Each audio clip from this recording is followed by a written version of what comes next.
وعباد الرحمن الذين يمشون على الأرض هونا وإذا خاطبهم الجاهلون قالوا سلاما والذين يبيتون لربهم سجدا وقياما والذين يقولون ربنا اصرف عنا عذاب جهنم إن عذابها كان غراما إنها ساءت مستقرا ومقاما والذين إذا أنفقوا لم يسرفوا ولم يقتروا وكان بين ذلك قواما والذين لا يدعون مع الله إلها آخر ولا يقتلون النفس التي حرم الله إلا بالحق ولا يزنون ومن يفعل ذلك يلقى أثاما يضاعف له العذاب يوم القيامة ويخلد فيه مهانا إلا من تاب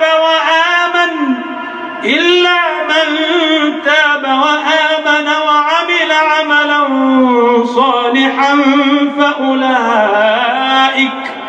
فأولئك يبدل الله سيئاتهم حسنات وكان الله غفورا رحيما ومن تاب وعمل صالحا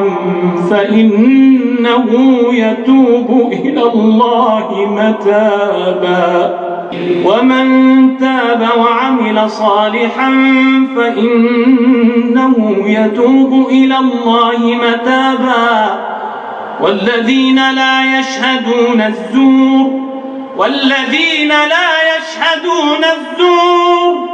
والذين لا يشهدون الزور وإذا مروا باللغو مروا كراما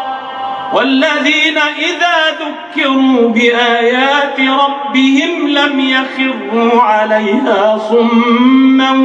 وعميانا والذين يقولون ربنا هب لنا من أزواجنا وذرياتنا قرة أعين واجعلنا للمتقين إماما أولئك يجزون الغرفة بما صبروا ويلقون فيها تحية وسلاما خالدين فيها حسنت مستقرا ومقاما قل ما يعبأ بكم ربي لولا دعاؤكم فقد كذبتم فسوف يكون لزاما.